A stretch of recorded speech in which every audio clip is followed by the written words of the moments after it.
மதுரையும் மன்னன் சாம்பவர் நிகழ்ச்சி மாநாடு. இந்த மாநாட்டினுடைய நோக்கம் என்பது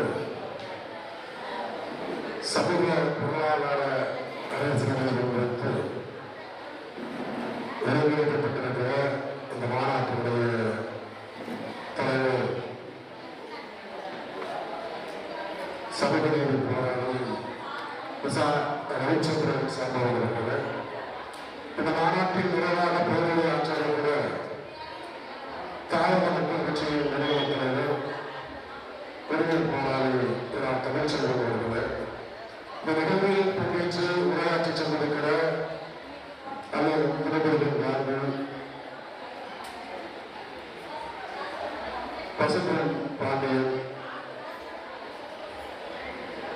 இந்த நிகழ்ச்சியில் விருதுகளை பெற்று சிறப்பாக இருக்கிற மனித உரிமை போராளி வழக்கறிஞர் ஐயா தாத்தா மாணவர்கள் இருக்கிறார். இந்த நிகழ்ச்சியில் பங்கேற்றிருக்கிற அம்பேத்கர் மக்கள் படையின் தலைவர் நடிப்படையாளர் அவர்கள் பல்வேறு பகுதிகளில் இருந்து வருகை கொண்டிருக்கிற ஜனநாயக சக்திகளை சமூகத்தில் சொந்தங்கள் உங்கள் அனைவருக்கும் விடுதலை சிறுத்தைகள் கட்சியின் சார்பில் இளம் சிறுத்தைகள் இளைஞர் பாசனின் சார்பில் எனது முதல்கள் வணக்கத்தை தெரிவித்துக் கொள்கிறேன்.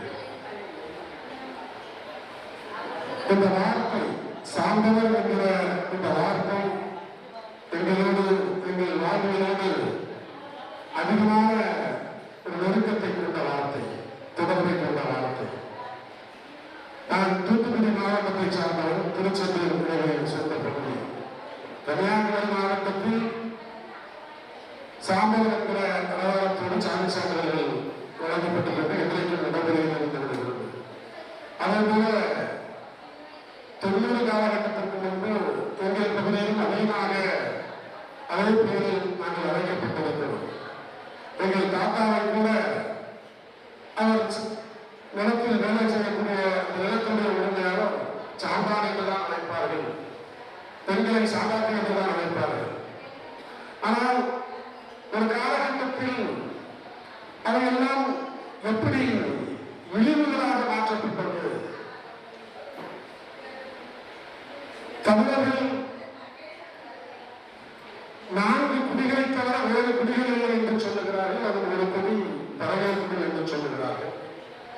அப்படிப்பட்ட ஒரு பெருமைமிக்க இனத்தை சார்ந்த அல்லது பெருமைமிக்க அடையாளத்தை கொண்ட சாம்பவர்கள் என்றால் ஒரு வழக்கறிஞர்கள் சொன்னது கூட அவர் நிலப்படையாளர்கள், விவசாயத்தை அடிப்படையாக கொண்டவர்கள், விவசாய தொழிலோடு தொடர்புடையவர்கள். அதிலும் குறிப்பாக திருவாரூர் சமாஸ்தானம் இன்றைக்கு இருக்கிற கேரளம் போன்ற அந்த பகுதிகளில் பெருவாரியாக தமிழ்நாடு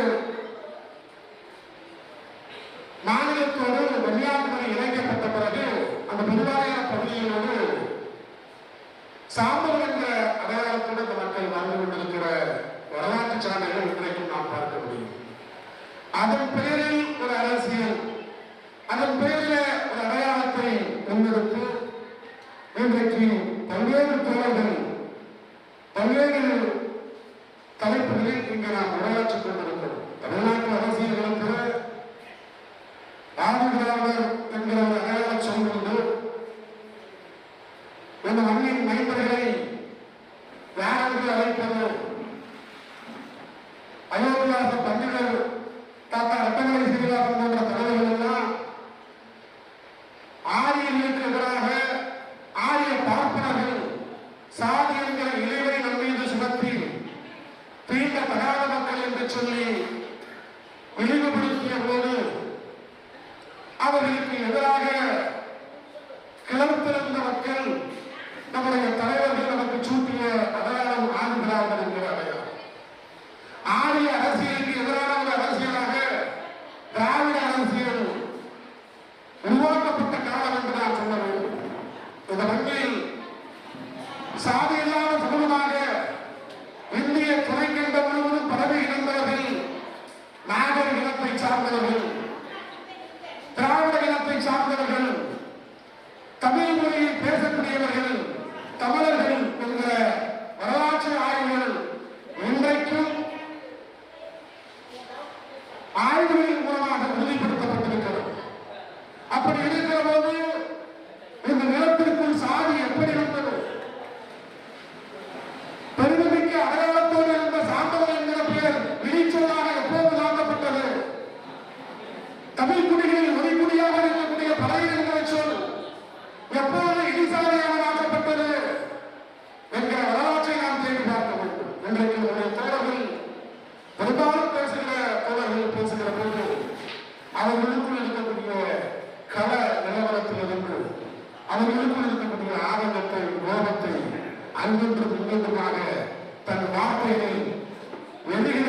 வீசுவது போல, கத்திகளை வீசுவது போல வீசினார்கள்.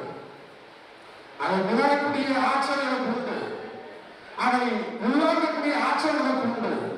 அப்படிதான் நம்மை இன்றைக்கு தலைவர் எழுச்சி தமிழர் அவர்கள் உருவாக்கி இருக்கிறார், வளர்த்திருக்கிறார். நான் உங்களிடத்தில் ஒன்றை சொல்லி நிறைவு செய்ய விரும்புகிறேன். அன்பார்ந்த தோழர்களே, நம்முடைய எதிரிகள் யார் என்பதை நாம் இன்னும் ஆழமாக மக்களிடத்தில் கொண்டு சேர்க்க வேண்டும். இந்த மண்ணில் சமூக மரியாதையோடு அந்தஸ்தோடு இருந்த நம்மை யார் வெளிசாலை என்று புறக்கணித்தார்கள், யார் வெளிசாலை என்று தாழ்மையாக ஒதுக்கினார்கள், அவர்களை அடையாளம் காட்ட வேண்டிய அவசியம் இருக்கிறது. ஆனால் நாம் அதிகமாக நம்முடைய சகோதரர்களை, நம்மோடு சேர்ந்திருப்பவர்களே நம்முடைய மக்களிடத்தில் எதிரிகளாய் காட்டுகிற நிலை தொடர்ந்து கொண்டிருக்கிறது. எல்லா இடத்திலும் விமர்சனம் இருக்கும், கருத்து வேறுபாடு இருக்கும், முரண்பாடு இருக்கும். அண்ணன் தம்பி சொன்னாலே ஒரு முரண்பாடு இருக்கும், தாய் தோப்பிலே ஒரு முரண்பாடு இருக்கும். எதை முதன்மையாக பேச வேண்டும், எந்த அரசியலை முதன்மையாக பேச வேண்டும்? திமுகவோடு நமக்கு முரண்பாடு உண்டு, இல்லை என்று யாரும் சொல்வதற்கு அல்ல. திராவிட இயக்கங்களோடு முரண்பாடு உண்டு, இல்லை என்று சொல்வதற்கு அல்ல. இந்த திராவிட அரசியலை கண்டுபிடித்தவர்கள் யார், உருவாக்கியவர்கள் யார்? அயோத்திதாசன் கொண்டவர், ரத்தமலை சீனிவாசன். அதை நடிக்க முடியுமா? இன்றைக்கு பழைய அரசியல் பேசுகிறவா? ரத்தமலை சீனிவாசனை தலைவராக ஏற்றுக்கொண்டிருக்கிறோம், அயோத்திதாசன் பல்கலை தலைவராக ஏற்றுக்கொண்டிருக்கிறோம். ஆனால் அவர்களுடைய கொள்கையை பின்பற்றுகிறவா? அம்பேத்கரை தலைவராக ஏற்றுக்கொண்டிருக்கிறவா? அம்பேத்கரின் கொள்கையை உண்மையாக பின்பற்றுகிறவா? அம்பேத்கர் வழிகாட்டினார். இந்திய அரசியலமைப்பு சட்டத்தை உருவாக்கிய போது இந்த நாடு இரண்டாக பார்க்கப்பட்டது. ஒன்று, அம்பேத்கருக்கு முன்பு இருந்த இந்தியா என்பது சனாதன இந்தியா. அம்பேத்கர் அரசியலமைப்பு சட்டத்தை உருவாக்கிய போது உருவாக்கப்பட்ட இந்தியா என்பது சமத்துவ இந்தியா, ஜனநாயக இந்தியா. இந்த இரண்டு வித்தியாசத்தை நாம் புரிந்து கொள்ள வேண்டும். இவையெல்லாம் இருந்தாலும் கூட அம்பேத்கர் 1935 ஒரு மாநாட்டில் சொல்லுகிற போது, நான் இந்துவாக பிறந்துவிட்டேன், அது என் தகுதிக்கு மீறியது, ஆனால் நான் இறக்கின்ற போது இந்துவாக இறக்க மாட்டேன் என்று சொல்லி 1956 அவர் இறப்பதற்கு 2 மாதத்திற்கு முன்பு அக்டோபர் 14 10 லட்சம் மக்களோடு பௌத்தத்தை பரவினார். இன்றைக்கு ஆசியா கண்டம் முன்வைக்கும் பௌத்தம் பரவி கிடக்கிறது, புத்தமதம் பரவி கிடக்கிறது. அங்கே ஒவ்வொருத்தரும் ஒரு வழிபாட்டு முறையை வைத்திருக்கிறார்கள். இந்த உலகத்தில் தோன்றிய முதல் புரட்சியாளர் ஆதிபகவன் புத்தர். அவர் கடவுள் மறுப்பு கொள்கையை பேசினார். சனாதனத்திற்கு எதிராக இந்திய மண்ணில், இந்திய திரைக்கண்டத்தில் 2500 ஆண்டுகளுக்கு முன்பு ஒரு புரட்சியாளர் தோன்றி பார்ப்பன சனாதனத்தை எதிர்த்து பேசினார். மூட பழக்க வழக்கத்திற்கு எதிராக பேசினார். அவர்தான் முதல் கடவுள் மறுப்பு கொள்கையை பேசிய ஒரு தலைவர். ஆனால் இன்றைக்கு அவர் கடவுள் பட்டியலில் இருக்கிறார். ஆசியா கண்டத்தில் பெரும் நாடுகளில் மக்கள் அவரை கடவுளாக வழிபடுகிறார்கள், அவரை கடவுளாக பின்பற்றுகிறார்கள். புரட்சியாளர் அம்பேத்கர் இந்திய மொழிகளில் பெரும்பான்மையான மொழிகளை படித்தவர், சமஸ்கிருதம் தெரிந்தவர், பாடமொழி தெரிந்தவர். எனவே அவர் பௌத்தத்தை ஆய்வு செய்தார், இந்து மதத்தை ஆய்வு செய்தார். அப்படி ஆய்வு செய்ததன் அடிப்படையில் தான் அவர் இந்து மதத்தில் இருந்து வெளியேற வேண்டும், இந்து மதத்தை சீர்திருத்த வேண்டிய அவசியம் நமக்கு இல்லை, அது நம்முடைய மதம் இல்லை. இந்த மண்ணின் பூர்வப்படி மக்களின், இந்த மண்ணின் மைந்தர்களின் பூர்வ மதம் பௌத்தம் என்று சொல்லி அவர் அன்றைக்கு 10 லட்சம் மக்களோடு மனவாளினார். ஆனால் அவரை பின்பற்றுகிற நாம் இன்றைக்கு பௌத்தத்தை ஏற்றுக் கொண்டிருக்கிறோமா? அவருடைய படங்களை பிரிவுகளாக அச்சிட்டு அரசியல் பேசுகிற நாம் இன்றைக்கு எத்தனை பேர் பௌத்தத்தை ஏற்றுக் கொண்டிருக்கிறோம், பின்பற்றிக் கொண்டிருக்கிறோம்? அதை பற்றி எனக்கு உடன்பாடு இல்லை. ஆனால் அம்பேத்கர் நமக்கான தலைவர். அப்படிதான் ரத்தமலை சீனிவாசன், அயோத்திதாசன் பண்டிதரும் பார்ப்பதற்கு எதிராக இங்கே நமக்கு ஒரு வழியை காட்டினார்கள். திராவிட அரசியலை காட்டினார்கள். தமிழ்நாட்டு அரசியலில் தமிழ் தேசிய அரசியலாக இருந்தாலும் சரி, திராவிட அரசியலாக இருந்தாலும் சரி, அதை தோற்றுவித்தவர்கள் யார்?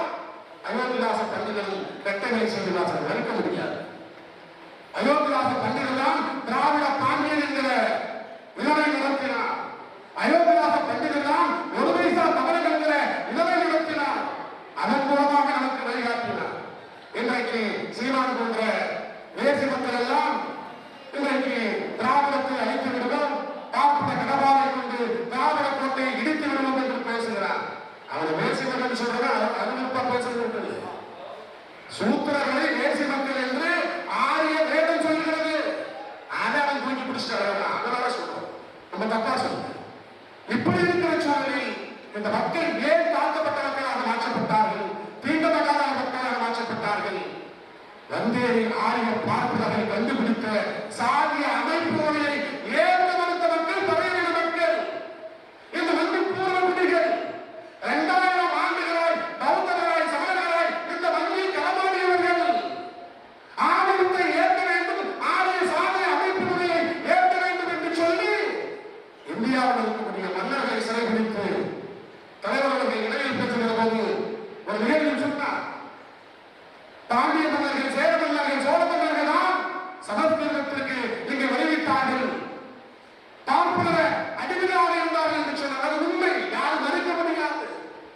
அப்படி அன்றைக்கு இருந்த பௌத்த பண்பாட்டு முறையை, அகதி முறையை ஒழித்து கட்டிவிட்டு அன்றைக்கு அவர்களுடைய சாதிய அமைப்பு முறைக்கு ஆண்ட சாதி பெருமை பேசுகிற மக்கள் அன்றைக்கு நடந்திருக்கிறார்கள்.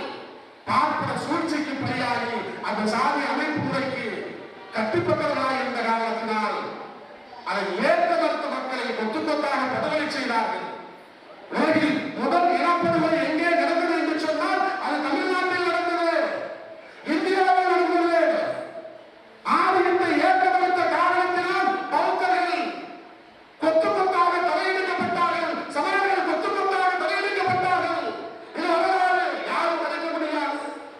அப்படி தலையை எடுப்பது என்று வரிசையாக நிறுத்தி வைத்து கொத்து கொத்தாக தலையெடுக்க போதும், கனவு ஏற்றி விடுதலை செய்த போதும் உன்னை ஏற்க வேண்டும் என்று சொல்லி தன்னுடைய அறநெறி வழியில், ஐயன் திருவள்ளுவர் காட்டிய வழியில், ஐயன் புத்தர் காட்டிய வழியில் நின்ற மக்கள், சாதியத்தை எதிர்த்த மக்கள். இன்னைக்கு நமக்கு அந்த சாதி உணர்வு வராது. எண்ணத்தை போட்டு நீங்க தீட்டினாலும் பறையர்களுக்கு சுயசாதி பற்று வராது. வேறனா இவர்கள் காலம் காலமாக சாதியை எதிர்த்தவர்கள். எந்த சூழலையும் எதிரிக்கு கூட நல்ல நினைப்பான். என் வீட்டுக்கு கொடுத்த நம்ம வீட்டு கொடுத்தையா நினைப்பான். அதை வீட்டு கொடுத்த முதலிய பார்த்து பாவப்படுவான். இது பண்பு. இது ரத்தத்தில் பல தலைமுறைகளாய் நமக்கு கடத்தப்பட்ட மரபுரிமையாக கடத்தப்பட்ட பண்பு. எனவேதான் இன்றைக்கும் நாம் ஆரியத்தை எதிர்த்து நிற்கிறோம். கலைஞர் திருமாவளவர்களை பற்றி இங்கே நிறைய மாற்று கருத்து உண்டு. 2 சீட்டுக்கு 6 சீட்டுகள் இருக்கிறார் என்று சொன்னார்கள். நாங்கள் அவரோடு நிற்பதற்கு காரணமே அந்த ஒன்றுதான். பழையகுடி மக்களின் கொள்கை. ஒவ்வொரு சாதியும் வைத்து ஆண்ட சாதி பெருமை பேசுறாங்க. தமிழ்நாட்டில் இருக்க ஒவ்வொரு சாதி ஆண்ட சாதி பெருமை பேசுறாங்க. பழையர்களுக்கு என்று ஒரு பெருமை உண்டு. சாதியை எதிர்த்து நின்றது. எல்லாரும் சமம், மனிதனையும் மக்களையும் சமம். எனவேதான் இங்கே 5ஆம் சாதி என்று சொன்னார்கள், பஞ்சமி என்று மக்களை சொன்னார்கள். எல்லாருக்கும் தெரிஞ்ச வரலாறு. விடுதலை சிறுத்தைகள் இன்றைக்கு நினைத்திருந்தால் நீங்கள் நினைப்பது போல திருநாவலர்களுக்கு எத்தனை பிள்ளைகள் இருக்காது, கல்யாணம் வச்சிருக்கிறாரா, குடும்பம் இருக்கா, நிம்மதியாக உறங்க முடியுதா, எவ்வளவு பயணம் பண்ணல, எதற்காக, யாருக்காக? அவர் கொண்ட கொள்கைகளை நின்று வேலை செஞ்சுட்டு இருக்கிறாரு. உங்களுக்கு ஒரு கொள்கை இருக்கு, அந்த கொள்கைகளுக்கு வேலை செய்யுங்க. அதே போல அவருக்கு ஒரு கொள்கை இருக்கு, அதுல சமரசம் இல்லாமல் வேலை செய்கிறார். வெளிப்படையா பேசுறாரு. பாஜகவோடு பாமகவோடு கூட்டணியில் இருக்கிற கூட்டணியில் நாங்கள் இருக்க மாட்டோம் என்று சொல்லுகிறார். இதன் அடிப்படை காரணம் தமிழ்நாட்டு அரசியலில் சாதிதான் அடிப்படை பிரச்சனை. வேங்கவேலி பிரச்சனையை பற்றி பேசுவோம். வேங்கவேலிக்கு முதலமைச்சர் வரவில்லை என்று பேசுவோம். அது நியாயம்தான், கேட்க வேண்டிய கேள்விதான். விடுதலை சிறுத்தைகள் உடல் போராட்டம் நடத்தினார். தலைவர் திருமாவளவர்கள் அதற்காக நேரடியாக சென்று அந்த மக்களிடமிருந்து பேசி உணவருந்தினார். இதெல்லாம் நடந்தது, இதை யாரும் மறுக்க முடியாது. ஆனால் இன்றைக்கும் சனாதனிகள் திருமாவளவர்களை குறிவித்து நீ ஏன் வேங்கவேலிக்கு போகவில்லை என்று சொன்னால் அதற்கு காரணம் உள்ளடக்கம். நீ பல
தமிழ் மொழி.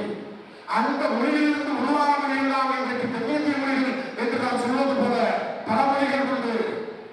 அப்படி இருக்கிற போது அது ஆரிய படையெடுப்பில், தம்பாட்டு படையெடுப்பில் ஒரு குறுகிய நிலப்பரப்புக்குள்ளே அடைக்கப்பட்டிருக்கிறது. அந்த நிலப்பரப்பையும் கைப்பற்றினால் அவர்கள் வரலாறை மாற்றி எழுதலாம். அதுதான் ஆரியர்களுடைய வேலை திட்டம். தமிழ்நாட்டில் தமிழ் மொழி பேசுவதற்கு தமிழ்நாடு என்ற ஒரு மாநிலம் இருக்கிறது. மலையாளம் பேசுவதற்கு கேரளம் என்ற ஒரு மாநிலம் இருக்கிறது.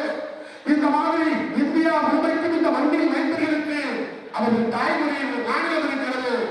ஆனால் வந்தேரின் ஆலய பார்ப்பவர்களுக்கு அவர்கள் பேசுகிற அவர்களுடைய மொழியாக இருக்கிற சமஸ்கிருதத்திற்கு ஒரு மாநிலம் இல்லை. எனவேதான் ஒட்டுமொத்தமாக இந்த நாட்டை பார்ப்பதற்கான நாடாக மாற்ற வேண்டும். அதற்கு சமஸ்கிருதத்தை நேரடியாக திணித்து பார்த்தார்கள். பின்பு சமஸ்கிருதத்தின் உருவாக ஹிந்தியை இன்றைக்கு திணிக்கிறார்கள். ஹிந்தி வடநாட்டு மொழி அல்ல, அது வந்தேரி மொழி. வடநாட்டில் இருக்கக்கூடிய உத்தரப்பிரதேசத்திற்கு தாய்மொழி வேறு, பீகாருக்கு தாய்மொழி வேறு, மத்திய பிரதேசத்துக்கு தாய்மொழி வேறு. இது பார்ப்பன ஆரிய கும்பலால் உருவாக்கப்பட்ட மொழியாக ஹிந்தி மொழி. அதை இன்றைக்கு அவர்கள் படையெடுப்பாக பயன்படுத்தி, ஆயுதமாக பயன்படுத்தி அதை ஆதிக்க மொழியாக திணித்து வருகிறார்கள். ஒரு கருத்தை இப்படி கேட்போம். 2000 ஆண்டுகளுக்கு முன்பு திருவள்ளுவர் திருக்குறளை ஏற்றுகிறார். திருக்குறளை ஏற்றுகிறார். உலக பொதுமறை என்று இன்றைக்கு உலக மக்களால் போற்றப்படுகிற திருக்குறளை ஐயன் திருவள்ளுவர் ஏற்றுகிறார். 18 நீதிநூல்கள் எல்லாம் இன்றைக்கு உருவாக்கப்பட்டிருக்கிறது. பல இலக்கிய நூல்கள் உருவாக்கப்பட்டிருக்கிறது. எந்த மொழியில? தமிழ் மொழியில உருவாக்கப்பட்டிருக்கிறது. 2000 ஆண்டுகளுக்கு முன்பு என் பாட்டன் முப்பாட்டன் எழுத படிக்க தெரிந்தவன். சில நூற்றாண்டுகள் கழித்து நான் என் தாத்தனுக்கு எழுத தெரியவில்லை, படிக்க தெரியவில்லை என்று சொன்னால் என்ன காரணம்? என்ன காரணம்? இந்த கல்விக்காக இத்தனை போராட்டம் நடத்தணும் என்று சொன்னால் என்ன காரணம்? வந்தேரின் ஆரியம் பார்ப்பட கூட்டம் அவர்களது மொழியை கோவில் கலைவதற்குள் அமர்த்தினார்கள். தமிழ்நாட்டின் கோவில் கலைவதற்குள் இருந்த தமிழ் மொழியும் தமிழனையும் விரட்டிவிட்டு சமஸ்கிருதத்தை காப்பியத்தை முன்வைத்தார்கள். எனவே தமிழ் புறக்கணிக்கப்பட்டது. இந்த மண்ணின் மைந்தர்கள் பேசுகிற தமிழ் மொழி புறக்கணிக்கப்பட்டது. அந்த அடிப்படையில் தமிழ் வழக்கத்திலிருந்து ஒழிக்கப்பட்டது. பௌத்த மன்னர்கள் ஆட்சி காலத்தில் தான், கலப்பர்கள் ஆட்சி காலத்தில் தான் பெருவாரியான தமிழ் நூல்கள், தமிழ் இலக்கிய நூல்கள், திருக்குறள் போன்ற இலக்கிய நூல்கள் ஏற்றப்பட்டது. எனவேதான் பார்ப்பனர்கள் சொல்லுகிறார்கள் கலப்புரர்கள் ஆட்சி காலம் இருந்த காலம் என்று சொல்லுகிறார்கள். இப்படிப்பட்ட சமூக எதிரிகளை நாம் அடையாளம் காட்ட வேண்டும். ஆலயத்திற்கு நமக்கும் நேரடி பகை. இடையில இருக்கிற சீமானா வேறுபகை. அவன் ஆலயத்திற்கு அடிவிட்டு கிடக்கிற வேறு பிள்ளைகள், சூப்ப பிள்ளைகள்.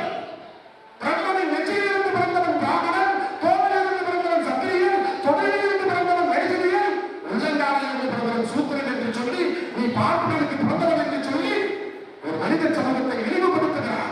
அதை ஏற்றுக்கொண்டு அவன் கொடுக்கிற அந்த மேற்சாதி உயர்சாதி என்கிற பட்டத்திற்காக மனத்தை திங்கக்கூடிய கேட்கின்ற பிறகுதான் சீமான் போன்ற அவர்கள்.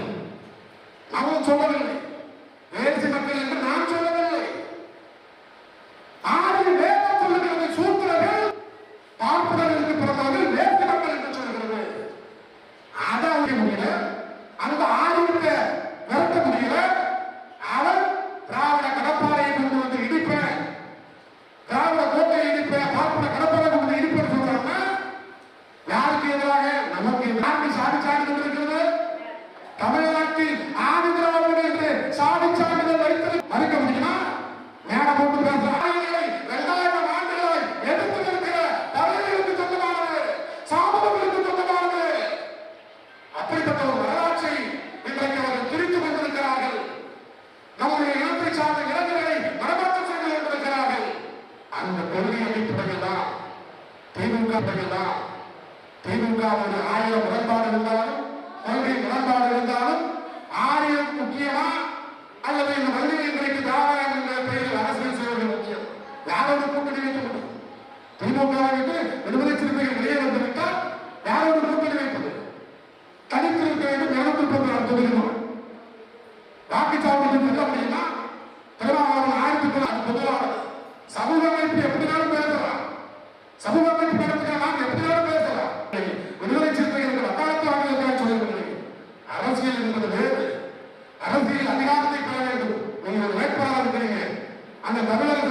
ஆம்பளை மட்டும் ஓட்டு போடு, பழைய மட்டும் புரிதலுக்காக கேட்கிறேன். சொல்ல முடியுமா? பொதுமக்கள் வாக்களித்தாலே நீ வெற்றி பெற முடியும். ஒரு அரசியல் கட்சியை நடத்தி கொண்டு இதையும் செய்யவில்லை அரசு இருக்கிற இடத்தில் இருந்து நம்மால் என்ன செய்ய முடியுமோ அதை செய்யணும். அதுக்கான போராட்டங்கள் நம்ம இருக்கோம். எதுக்கு இருக்கிறோம்? வாங்க நீங்க வந்து போராடுங்க. ஏன் திருமாவளவன் மட்டுமே வந்து குடியில பிறந்தவனா? பச்சையா பேசுறான், தெலுங்குன்னு சொல்றான் திருமாவளவன். நான் கேட்கிறேன், தமிழிலிருந்து பிறந்தது தெலுங்கு. நீ யாரு? ஆரியனுக்கு பிறந்தவனா? எங்களை பார்த்து தெலுங்கு என்று கேட்பதை பார்த்து கேட்கிறோம். நீ என்ன ஆரியனுக்கு பிறந்தவனா? மந்திரிக்கு பிறந்தவனா? அரசியல் பேச நாகரிகமா பேசணும். யாரா இருந்தாலும் ரொம்ப கோபமா நம்முடைய சமூக ஒற்றுமை என்பது அவசியம். இங்கே பொருளாதாரம் குறித்து பேசியிருக்கிறோம். நம்முடைய பொருளாதாரம் என்னவாக இருக்கிறது? அதை பற்றிய வேலை திட்டம் நம்மிடத்தில் இருக்கிறதா? இந்த வெள்ளி ஒரு வழக்கம் இருந்தது. திருவாரூர் சமாதான பகுதியில் ஒரு வழக்கம் இருந்தது. கல்லணையும் பறையிலும் தொட்டாப்பிட்டு சாணாயம் சக்கையிலும் பாட்டாப்பிட்டு ஒரு வழக்கம் இருந்துச்சு. இன்றைக்கு தமிழ்நாட்டு அரசியல் நிலை என்ன? இன்றைக்கு சாணாயம் என்று சொல்லப்பட்ட மக்கள் நாடாக மாறி அவர்கள் இன்றைக்கு தமிழ்நாட்டில் நிதி தாக்கல் செய்ய வேண்டும் என்று சொன்னால், பட்ஜெட் தாக்கல் செய்ய வேண்டும் என்று சொன்னால் அவர்களிடத்தில் ஆலோசனை கேட்க வேண்டியிருக்கிறது. ஒட்டுமொத்த தொழில் நிறுவனமும் அவர்கள் கட்டுப்பாட்டில் இருக்கிறது. அந்த அளவிற்கு அந்த மக்கள் வளர்ந்திருக்கிறார். ஒற்றுமை. ஒரு 100 குடும்பம் வசிக்கிற கிராமத்தில் ஒரு பொட்டி கடையை வைத்திருக்கிறார். நம்ம வச்சிருக்கிறோமா? நம்முடைய உழைப்பு எங்கே செல்கிறது? நாலு மாடி நிலத்துல வேலை செஞ்சுட்டு அவங்க காசை வாங்கி கொண்டு அரைக்கடையிலேயே சாப்பிட்டு அவங்கிட்டே எல்லாத்தையும் காலை கொடுத்து விட்டுருவோம். இப்படிதான் வாழ்க்கை. பொதுவாக யாரை சுற்றி பிறந்துகிறது? யாருக்கு நீ சுற்றி பிறந்துகிறது? இது ஒரு அழகிய நிகழ்வு என்பதனால் நான் நிலைமைக்கு பேசுகிறேன். தோழர்கள் யாரும் வருத்தப்படுற மாதிரி பேசுகிற வளர்ச்சிகளை கேட்டுக்கிட்டு சமூக பொருளாதார வளர்ச்சி என்பது இந்த மக்களுக்கு அவசியமானது. வெறுமன அரசு வேலைவாய்ப்புகளை மட்டும் தேடி உணராமல் சுய தொழிலை நாம் தொடங்க வேண்டும். தாக்கோ போன்ற நிறுவனங்களை இன்னும் செழுமைப்படுத்துவதற்கு நாம் முயற்சிகளை எடுக்க வேண்டும். வணிக வளாகங்கள், கடைகள் நமக்கு நெருங்கப்படுது. ஒரு தொழில் பொருள் நம்ம தெருக்கு போனோம்னா கடை தர மாட்டான். மதுரை வீதியில் எத்தனை பேர் சாமான்கள் கடை வைத்திருப்பார்கள், பழையர்கள் கடை வைத்திருப்பார்கள். இன்னும் சென்னை போன்ற நகரங்களில் சாதியை மாற்றி சொல்லுவாங்க. கேவலமான வழிகளுக்கு இருக்கிறார். இதையெல்லாம் மாற்றி அமைக்க வேண்டும் என்று சொன்னால் நம்மிடத்தில் தொலைநோக்கு பார்வை வேண்டும். நாம் தமிழ்நாட்டில்